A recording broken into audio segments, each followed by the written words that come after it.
Hello everyone, my name is Quad and welcome to this all-out guide on Affinity and Focus farming. This is a compilation of all the videos on Affinity and Focus on my channel, which you can watch separately. I just wanted one video in full to be all about Affinity and Focus since they are so well connected.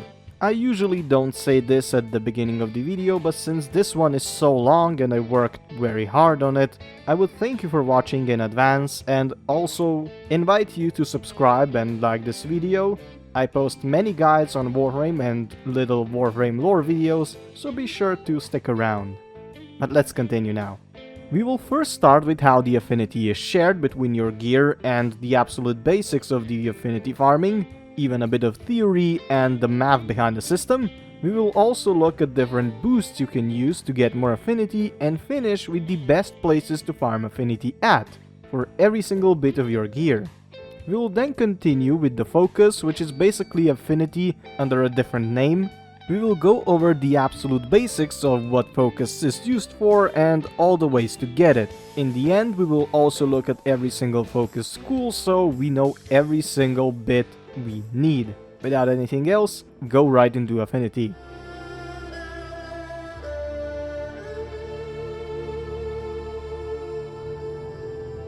The golden rule of thumb here for Affinity Gain from pickups, objectives and kills by other players is 25% for Warframe and 75% evenly distributed between the other weapons, so primary, secondary and melee. If you have the fourth weapon, such as the Arch Gun, every weapon will get a quarter of those 75%. When the player kills something with a Warframe, Warframe gets 100% of the affinity. This is why Warframes that kill with the abilities such as Mesa or Vazarin are so good for farming focus. When the player kills something with a weapon of any type, primary, secondary or melee, half of the affinity will go to the Warframe and half of the affinity will go to the weapon the player has killed the enemy with. You have to remember that the only thing that matters when the enemy is killed is the final blow. Whatever kills it will get the affinity.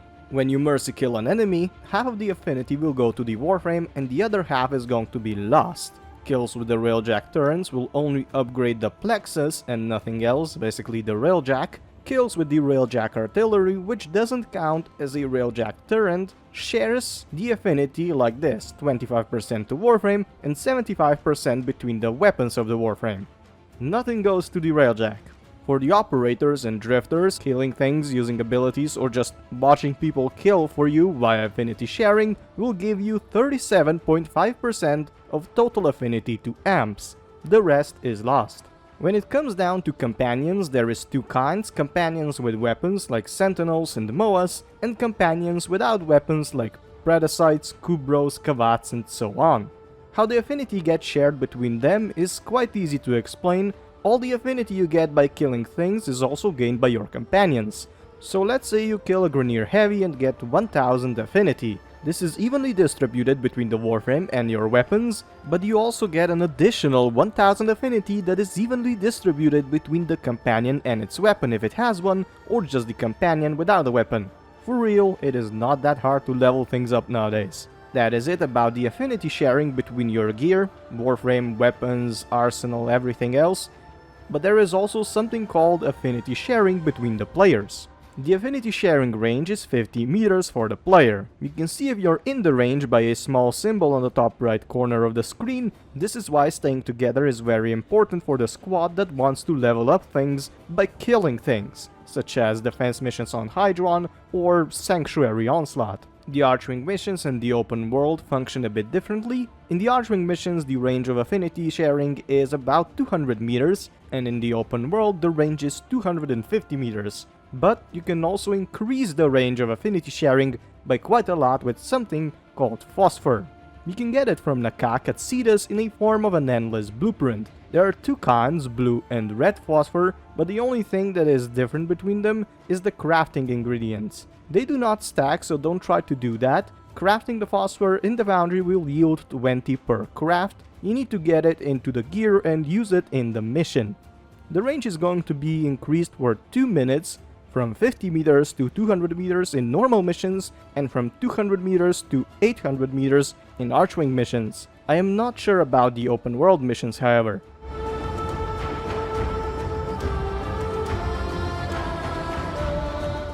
There are altogether 3 ways of farming Affinity. One is by destroying crates. You may get small yellow blocky things that give you very little Affinity. On a larger scale of things, farming this way is not worth it at all. The second way is doing objectives like hacking consoles or defending an interception point. And the third way, is well, killing things.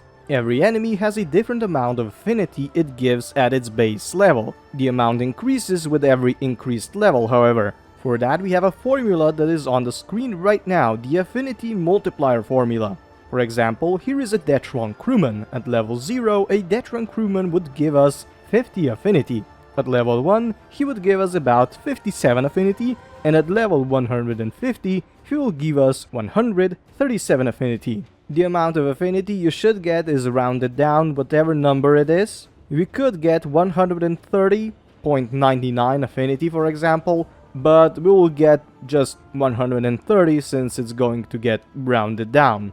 It just is how it is. If we apply the affinity multiplier to reality, the best way to farm huge amounts of affinity is by killing as many high-level enemies as quickly as possible, just enough to do it easily but not enough for things to kill us or take a bogus amount of hits. The enemies with the average highest base affinity are greener. That is why you should go and kill those. Now let's quickly look at the amount of affinity the things in Warframe need. Warframes and companions need 900,000 affinity to rank up to rank 30. Other things, such as weapons, need about 450,000 affinity to rank up to rank 30.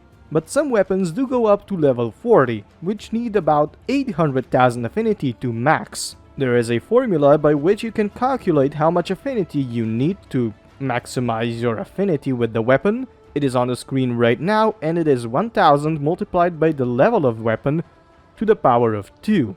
This is the formula for calculating the affinity you need for Warframes and companions. The one for weapons has 500 instead of 1000 in the formula. Besides that, there is really nothing to talk about here. There is many bonuses you can use to get even more affinity. The first one is the stealth bonus that works the best with melee weapons. For example, I love to level up my melee weapons with low-key. I go invisible and creep up to enemies, stealth kill them, and get 100% stealth affinity bonus. The bonus can go up to 500% but will get squashed if you get detected. This is just one of the bonuses. The next one is, for example, the affinity booster, which you can get in many ways, but mainly from the market. You can get it from sorties or Barrowketeer as well, but don't count on that. Another way is getting the smetta kavat with the charm ability. This one has a 28% chance to give you a double affinity bonus for 27 seconds. It is quite rare though, but it does work quite well. Not going to lie, I got this infamous picture of me farming toroids a long time ago, and just look at this. I was amazed. Yet another way to boost your affinity gains is the affinity blessing you may get at any relay around the solar system. It gives you a 25% additional affinity, so not that great, but it is better than nothing. The blessing is given by mastery rank 30s and more, so be sure to ask if there is anyone that can bestow you a blessing. And now the last affinity booster is a very rare boost for specific events around Warframe, such as the TennoCon week or specific quest releases. The best thing out of all the booster is that they stack multiplicatively. This means that you may get 500% stealth bonus multiplied by normal affinity booster, multiplied by the event affinity booster, multiplied by charm ability smetta kavat booster, and multiplied by the affinity blessing for a total of 50 times the normal amount of affinity. It is insane.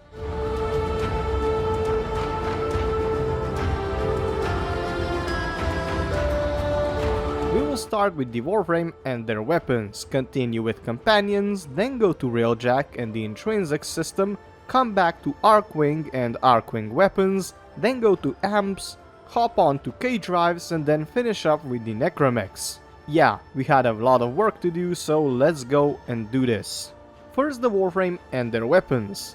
We must remember how affinity is shared. Warframes gain 100% of the affinity if they use their ability, so you have to use them as often as you can. Killing the enemies with any weapon will also get Warframe 50% of the total affinity. The other half will go to the weapon dealing the killing blow. The kills that are done by your squad mates and that are in the affinity range will allocate 25% of the total affinity to your Warframe. The rest will go to your weapons. If we summarize this all together and make it a bit simpler as well, the best way to get lots of Warframe affinity is by killing enemies by yourself while you are aided by your squad mates. Places that suit this playstyle the best are Hydron Defense on Sedna and Sanctuary Onslaught, especially the Elite version. The goal is to kill as many enemies as possible, as quickly as possible. That is it.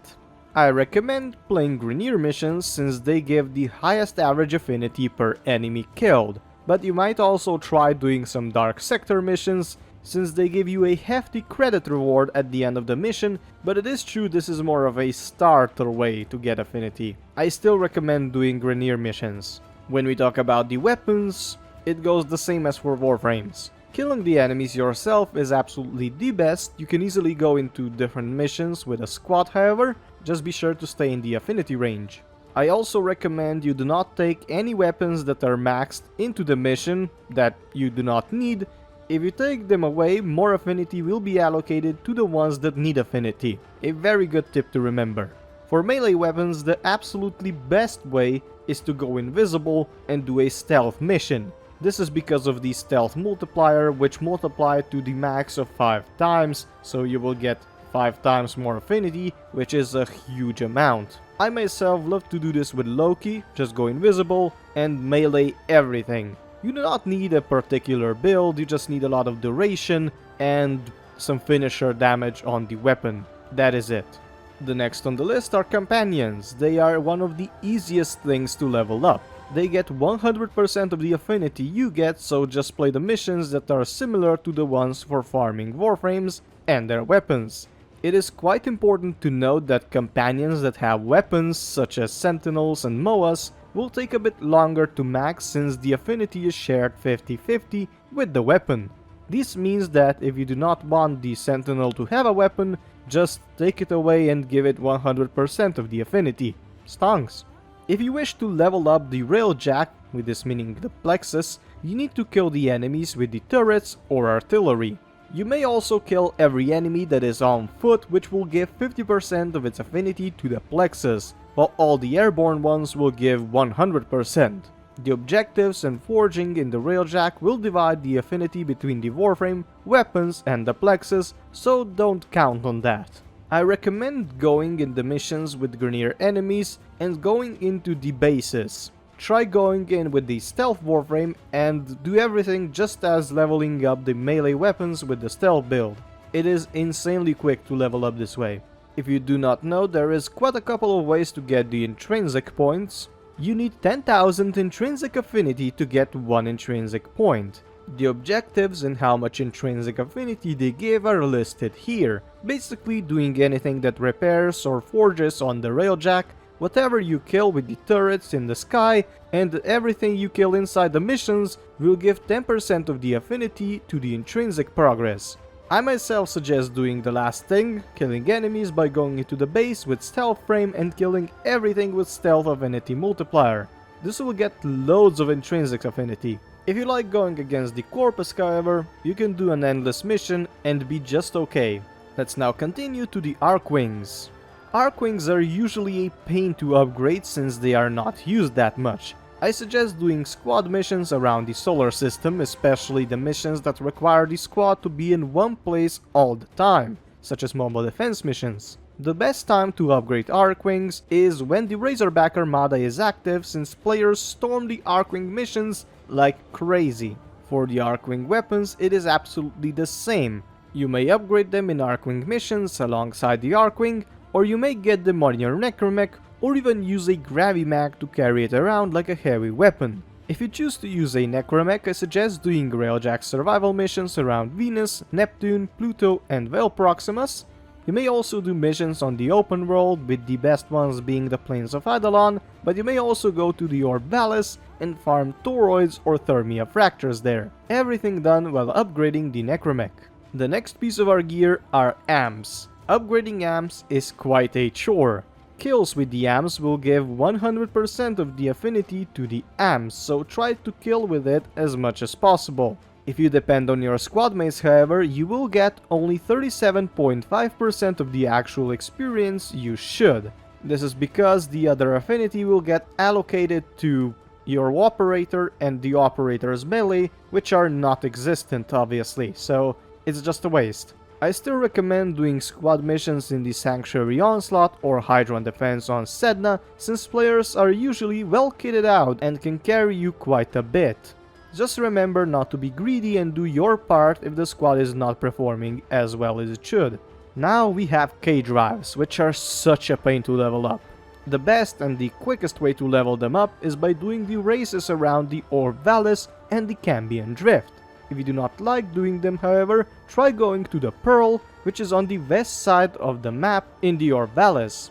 Kill every single enemy there is around and just grind around the Pearl till you get to max out the combo meter, and the time you are grinding the rails. After you have done everything, jump down and get your K-Drive affinity and the vent kit standing. I maxed out the vent kits and I am truly bored. The last item on our list are Necromex. The best way to farm affinity for them is by playing Railjack survival missions around Venus, Neptune, Pluto and Veil Proximus. You may also try doing bounties on the plains of Eidolon or farming toroids and doing the Thermia Fracture events in the Orvalis.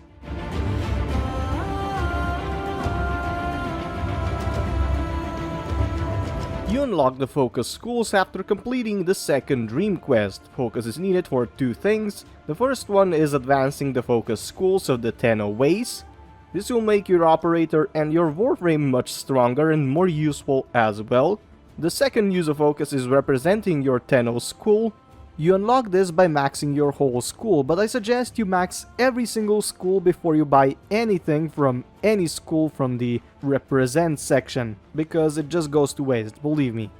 Every day you may farm up a certain amount of Focus, the amount of which depends on your Mastery rank, 250k plus 5k for every additional Mastery rank, so if I am Mastery rank 15, I will be able to farm 250k plus 15 times 5k, which is 325k. A lot of Focus. You may also look at how much you can still farm up in the back of the orbiter at the transference pod. When you open the Focus schools, you will see the amount you can still farm up in the lower left corner. Focus is a byproduct of affinity farming. You get it in three ways. The first one is getting a focus lens on your weapons or warframes. With them you just need to kill and that is it. A small percentage of the affinity you get from the kills will be converted into focus. The amount you get depends on the kind of focus lens you have, varieties of which we will cover later. The second way is a bit more grindy, and it is killing Thrax Centurions and Legates, Armageddon Void Angels and regular Void Angels. The Centurions give you 2500 focus to the currently active schools, Armageddon Void Angels 7500 focus, and the regular Void Angels 15,000 focus. Every single bit of that focus goes towards the currently active school, just to mention it again. For this way, I sincerely recommend you to play Void Cascade mode on the Zarimman, since you will get a lot of focus and also arcanes that the special enemies drop. With that way out of our sight, there is one more way which is in my opinion the best. Two previous ways are limited by the daily focus cap, but this one, the third one, is not. By using Brilliant and Radiant Eidolon shards, you can get a bogus amount of focus. The two kinds of shards can be farmed up by capturing Eidolon Gantulists and Hydralists, so be sure to give them some whooping and say hi from me as well. At this point we have seen every single way, the three ways to farm focus. But while the second and third way are not that sophisticated, the first one of killing things with the weapons and getting focus via void lenses is quite complex. Let's first look at the lenses. Lenses will convert some of the affinity you get to focus. You first need to add the lens on your weapon or warframe, which must be maxed level. To do that, go to the thing you want to add the lens to, such as a warframe, which is absolutely the best option in almost any case. You need to go to the thing's modding menu. At the bottom there is the actions option, so click it, and on the right there should be a focus lens option. Open it and install your lens as you wish. They can be installed on any weapon, Warframe, vehicle, or even amp, but they will be destroyed upon getting them on, so no getting it back. The focus lenses can be traded but can also be farmed. There are 4 varieties, just the normal version, the greater focus lens, Eidolon focus lens, and the Lua focus lens. To make a Lua lens, you need an Eidolon lens. To make an Eidolon lens, you need a greater lens. And to make a greater lens, you need 2 normal lenses. Let's look at each lens type in a bit more detail though. The normal lenses convert about 1.25% of all affinity gained by the weapon into focus. You can get the normal lenses from the 3rd tier bounties on the plains of Eidolon and or Valis, the 2nd tier on the Cambion Drift, and you can also get them from the Naramon Void Cascade. Be sure to look at the drops before you go into the bounty, so you get the right lenses for the school you want.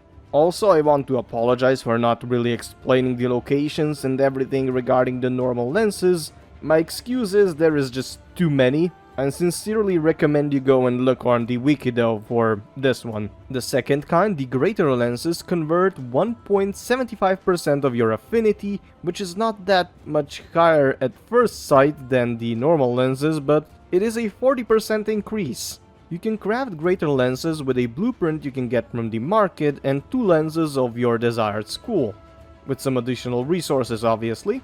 And you can also farm them up by playing Naramon bounties from 3 to 5, so I suggest the latter.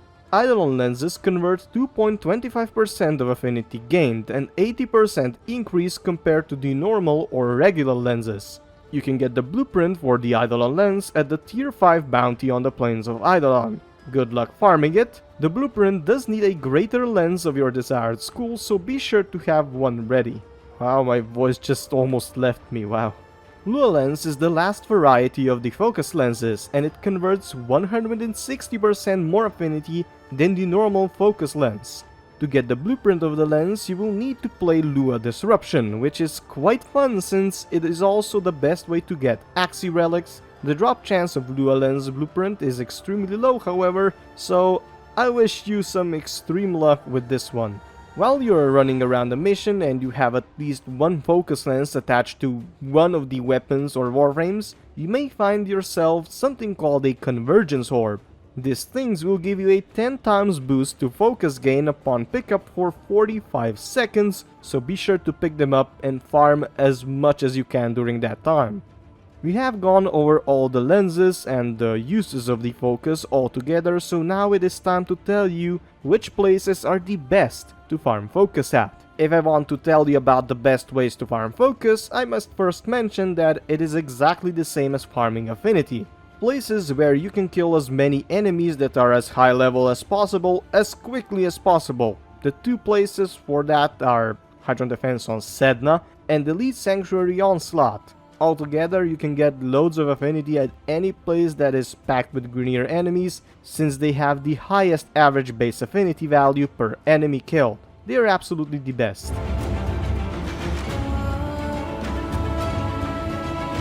The Zenurik school focuses on energy regeneration and the mastery of the arcane. We will start in the middle and go through all the ways, maxed in order. And if you don't know, the ways are basically the little skills you can unlock. Yeah. To maximize the whole school of Zenurik, you will need exactly 10,500,000 Zenurik focus and 2 brilliant Eidolon shards. So let's start with the first way, Energy Pulse. Energy Pulse is the first way you are able to unlock. What it does is insanely useful for any energy-hungry warframe. Every time you pick up an energy orb, you will get 50% additional amount of the energy over 5 seconds.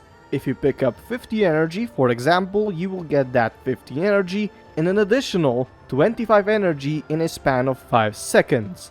This ability does affect both warframes and operators. Temporal Drag is an ability for the operator only that is insanely useful for crowd control. It costs 50 energy to cast as an operator. It slows down enemies by 80%, even most of the bosses and enemies with overguards. The range of the ability is about 20 meters and it lasts for solid 10 seconds.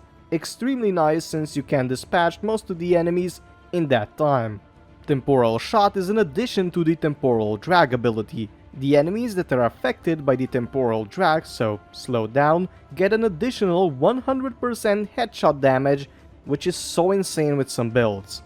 For example, the Incarnon weapons, the primary and the secondary ones, can recharge their Incarnon evolution meter much faster if you shoot the enemies that are affected by the temporal drag, since they basically give double the headshots. This is just one tip for which we have to thank Koreana Ray. Shoutouts to you. The next way, Disarming Sling, is a way that makes every heavy enemy stomp their feet while you take their weapons away. With this way, you have a 50% chance to remove the weapons carried by the enemies when you void sling through them.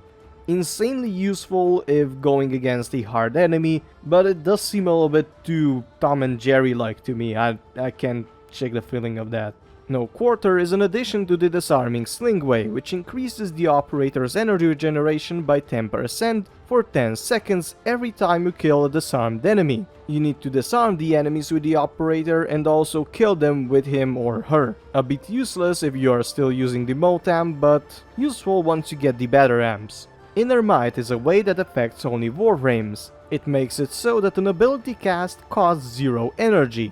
Upon use, it needs to cool down for 60 seconds, and then it can be used again, an amazing buff to have on any energy-hungry Warframe. Wellspring ability is definitely one of the all Zenurik mains go-to, right at the start.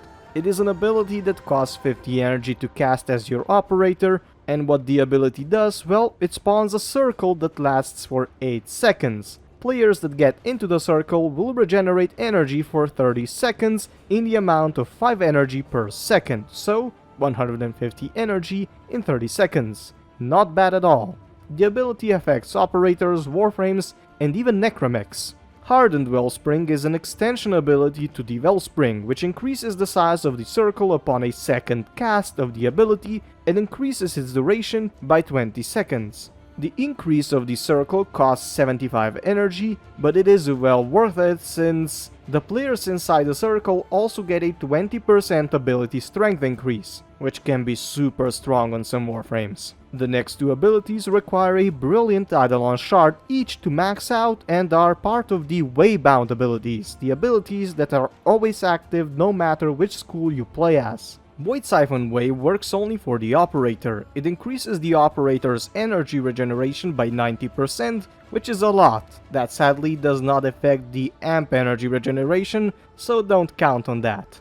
And the last way on our list is Void Flow, which is also quite straightforward. It increases the operator's energy capacity by 90%. This, again as the previous way, does not affect the amp's energy pool.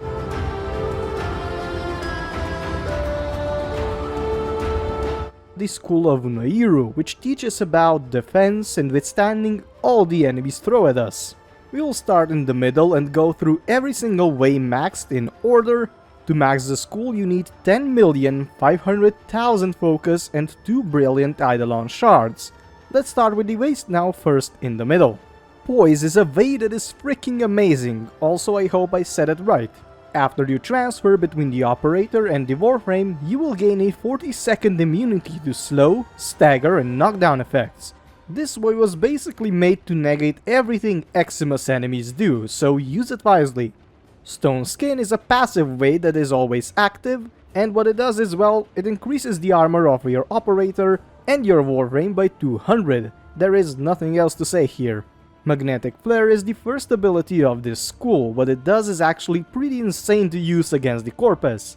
It creates a circle with an 8-meter radius around the operator that stays up for 30 seconds, and it acts like an instant turn-off switch for everything bearing a shield.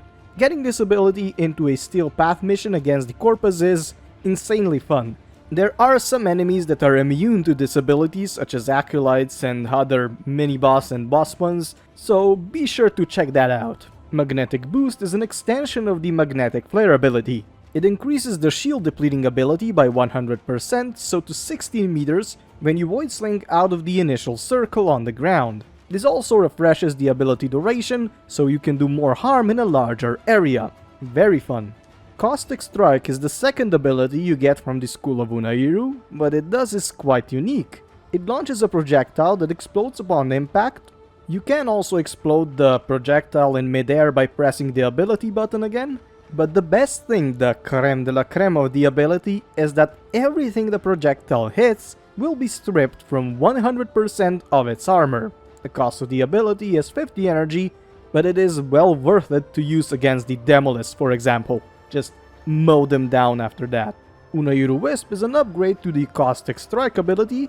When an enemy is hit by the projectile, it will spawn an Unairu Wisp, which will go to the nearest ally in the affinity range and will upon pickup increase operator's damage by 100% for 20 seconds. On paper this ability sounds quite nice, but it is better for solo play since the wisps may go to the other squad members even though you might not want this. If you're a team player, however, just play with this. Reinforced Return is a way that makes the Warframe invulnerable for 4 seconds every time your operator is down. So basically when you return to the Warframe back after getting down by the operator, yeah, I said it twice again. You can tap the interact button when the operator falls to bring the Warframe to his death location. I don't really see the use for this ability, but I guess it is useful for operator-only missions or more fluid gameplay. What do you think though? Static Purge is an extension to the Reinforced Return way that makes all the transference static that could be applied after your operator is down amount to nothing. So no transference static, but that is pretty much it. The next two abilities require a Brilliant Eidolon Shard each to max out and are the part of the Waybound ways, the ways that are always active no matter which school you play as. Last Gasp is an ability that every high-level player loves to have. Upon being down with your Warframe and you would be on the ground and could only shoot with your secondary weapon, you can get out of your Warframe by pressing the button that gets you into the operator form. When you get into the operator form now, it will knock down some enemies, and you now have to kill as many enemies as quickly as possible. You will see a meter in the middle of the screen. Each kill will add 30% to your revive. The meter does drain at a bit less than 7% per second, so you have to act fast and kill only the weakest enemies as soon as possible. When you fill up the meter, you will be revived. Vengeance, which is an upgrade to the Last Gasp ability, adds 100% damage to the amp and an additional 25% damage per every second while performing the Last Gasp. It is a very nice way to have, not gonna lie, especially on Steel Path.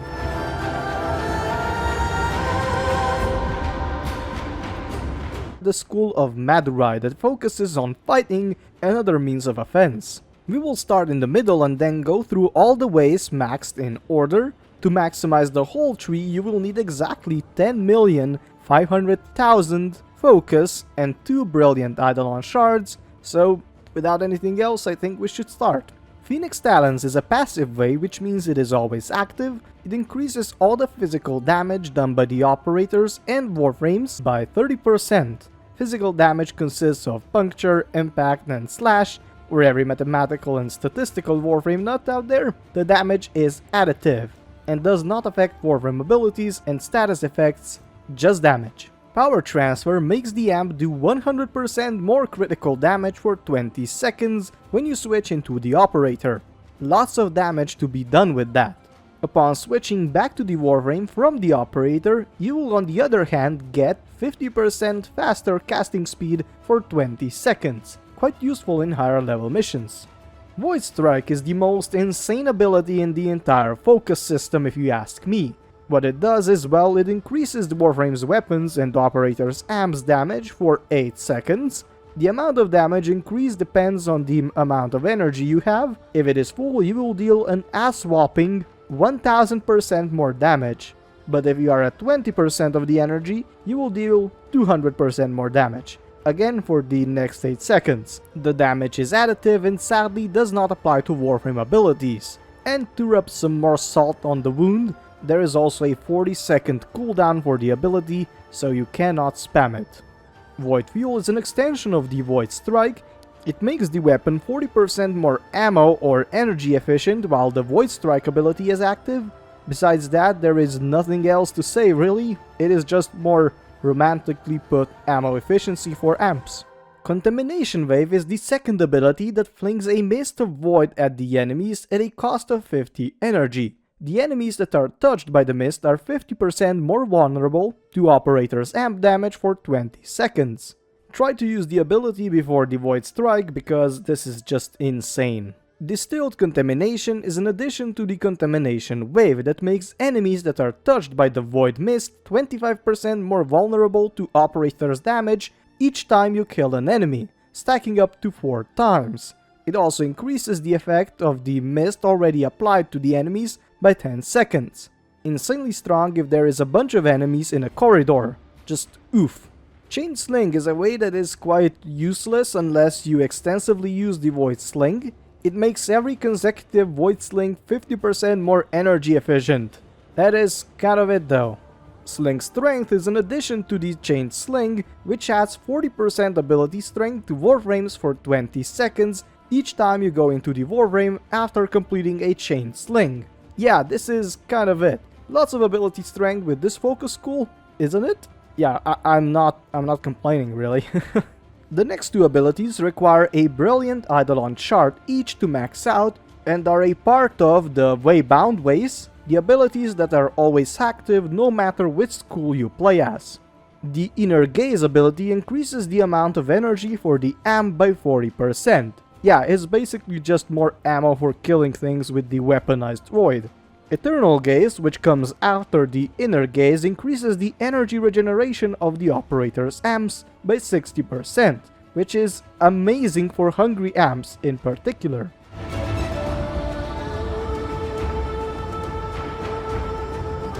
The School of Naramon, the school where agility, melee, speed, and understanding the enemy makes all the difference. We will start in the middle and go through all the abilities maxed in order.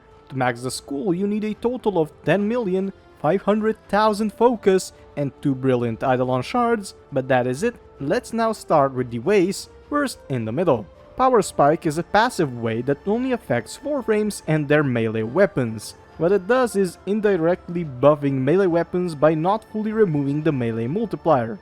The multiplier is reduced by 5 every 5 seconds, but that can also be extended with the combo duration mods you can put on your melee weapons. It is insanely useful if you love to play with melee weapons constantly. Affinity Spike is an extension of the Power Spike way. It makes melee kills far easier to farm affinity or focus with because it makes all melee weapons gain 45% more affinity. The kill does not have to be made with the melee weapon, but the affinity which gets allocated to the melee weapon is increased by 45%. This means just playing in a squad and never even touching a melee weapon will get you 45% more affinity on melee weapons. Hopefully I didn't confuse you guys too much.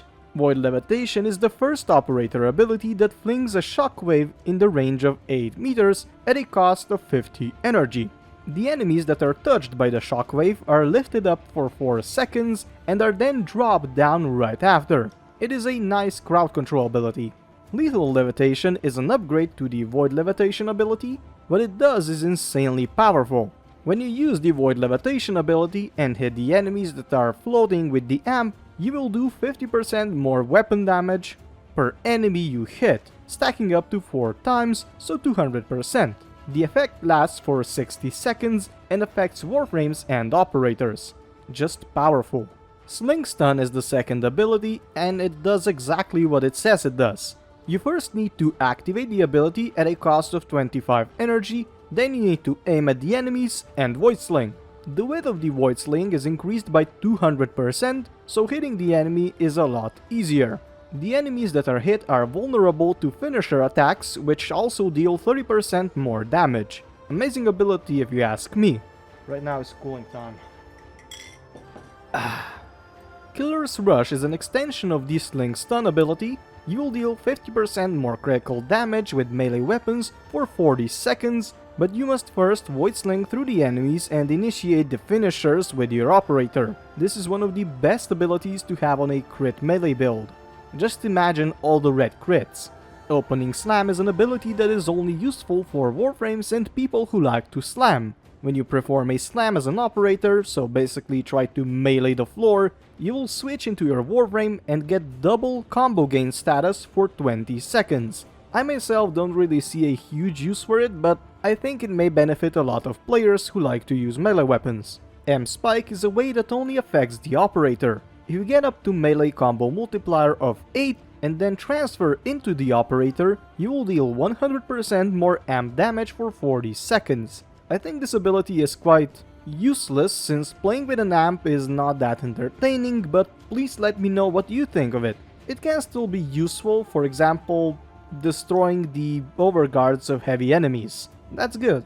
The next two abilities require a Brilliant Eidolon shard each to max. They are the part of the Waybound ways, the ways that are always active, no matter which school you play as. Mind Step is an easy way to understand. It is a passive ability that only affects your operator, and it increases his movement speed by 30%. Yeah, not that bad at all. The second way here is Far Sling, which increases the range of Void Sling of the operator by 30%. Yes, that is kind of it.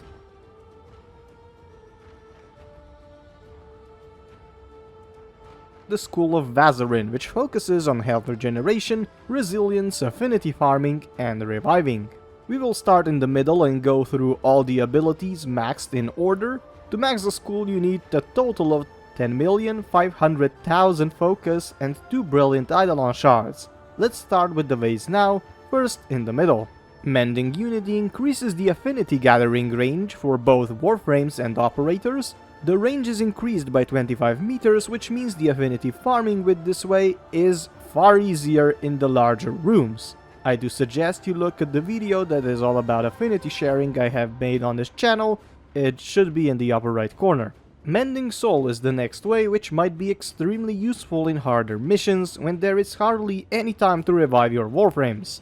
What this way does is quite straightforward.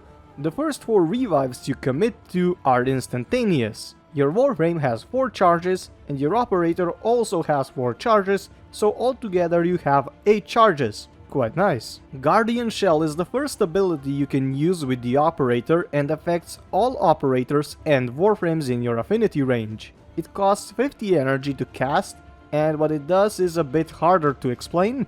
Upon casting the ability, you will get a shield that always faces the way you look. The shield will be invulnerable to all damage for 4 seconds, and after that you will get a Void Shell of 500 hit points, which acts as an additional non-replenishable health. The durability of the Void Shell is increased with any incoming damage, while the invulnerable state is active.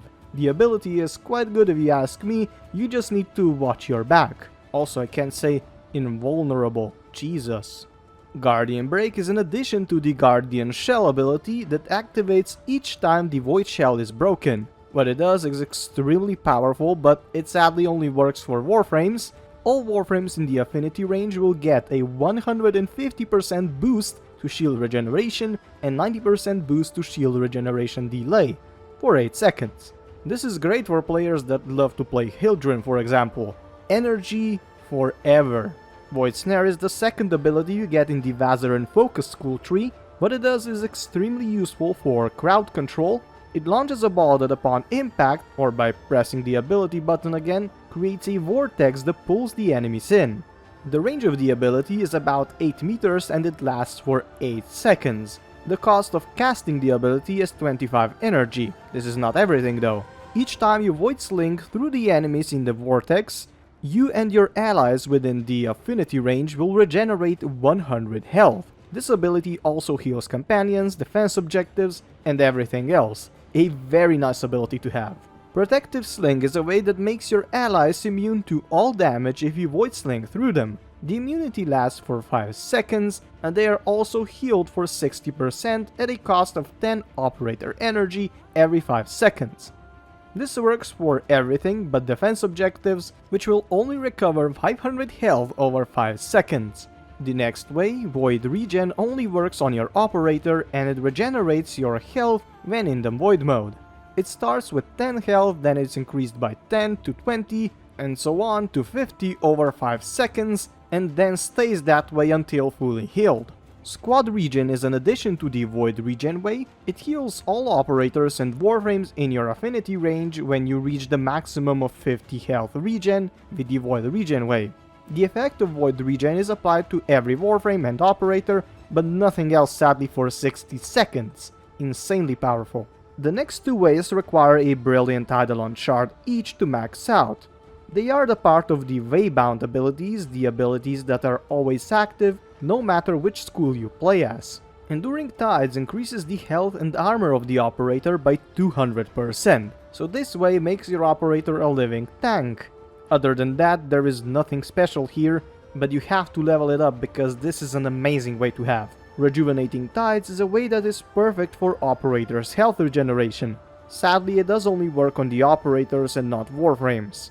While you're in the operator form, you will regen 6 health per second, and while you're in a Warframe, your operator will regen 12 health per second. Quite nice for Eidolon hunts, if I may add. This is everything you have to know about affinity farming and focus farming. Thank you for watching, please like, comment, and subscribe because that would help my channel a huge amount. Thank you again for watching, and I hope you have a very nice day. Bye guys!